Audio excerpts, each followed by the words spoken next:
We are often taught that gender, sexuality, and identity are matters of personal, internal truth. This notion suggests that liberation is purely a psychological or cultural achievement.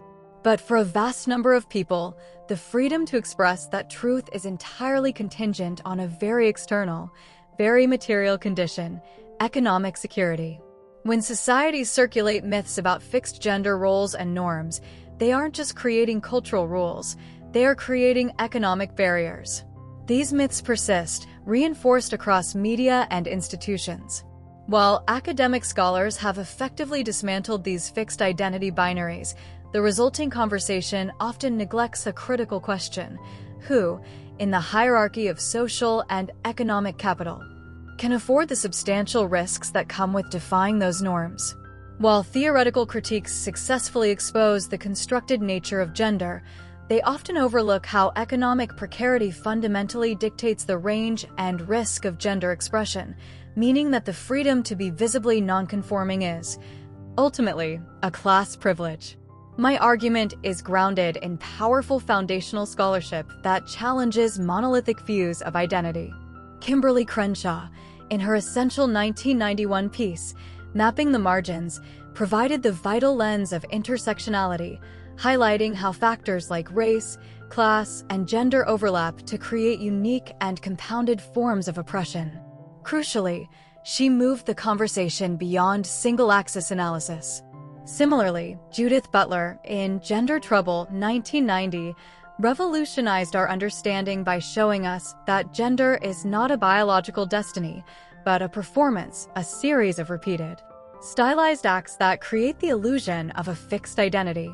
When we place these two theories side by side, we can see their strengths and their limitations for our purpose.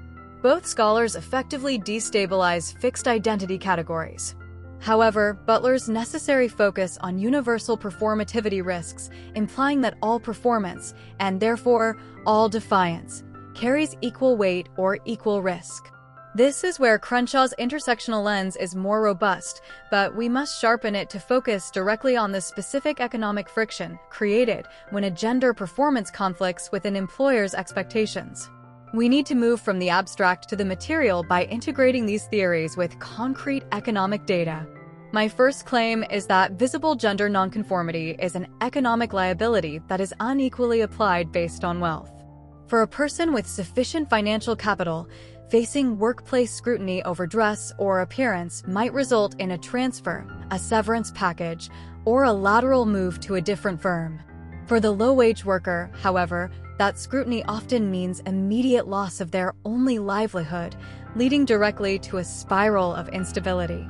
This brutal reality is articulated by Erickson, 2020, in their work on LGBTQ+ workplace precarity, which documents how the lack of unionization, formal contracts, and legal protection in low-wage sectors leaves gender nonconforming workers acutely vulnerable.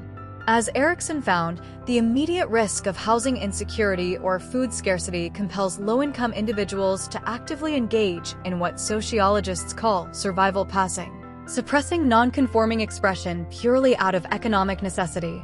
We cannot afford the luxury of defiance when it means going hungry, and Erickson's data underscores that point. The threat of job loss due to nonconforming appearance is not a theoretical hazard, but an economic imperative. One might counter that the landscape has changed significantly in the digital age.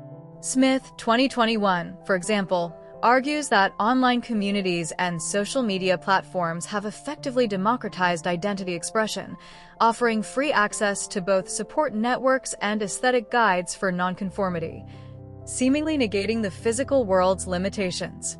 While social media provides crucial psychological and communal support, an undeniable good, it does not, and cannot, pay the rent.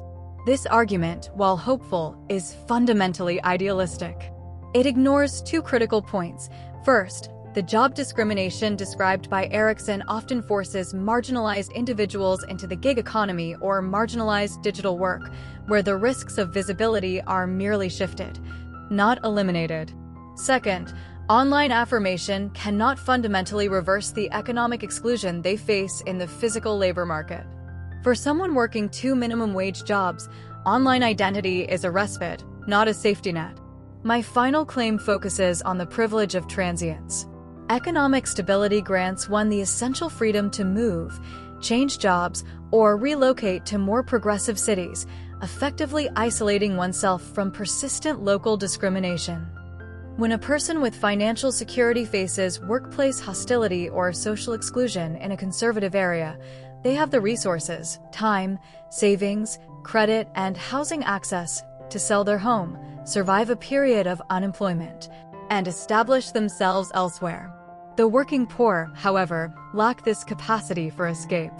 They are often trapped, bound to the community that discriminates against them due to a lack of savings and, as Crenshaw taught us, the compounding effect of multiple systemic barriers. For the low-income, queer, or trans person of color, the confluence of class, race, and gender creates an economic lock-in, where nonconformity is simply too expensive to maintain over the long term. Their variability to live safely is geographically restricted by their income. In conclusion, the struggle for gender liberation cannot be divorced from the fight for economic justice. Our thesis demonstrates that the ability to simply be yourself is, in many contexts, a financial commodity. By synthesizing the profound theoretical critiques of Butler with the essential intersectional analysis of Crenshaw, and grounding them in the urgent economic data of Erikson, we find our fourth way, a materialist critique of identity. We must move beyond simply recognizing the constructed nature of identity myths and focus on dismantling the financial infrastructure that reinforces them. True liberation requires more than just philosophical awareness or performance. It requires paychecks, stable housing, and protective laws for all, regardless of their gender expression. The next step for academic inquiry must be to prioritize the material conditions that either grant or deny the right to self-expression. Thank you for watching.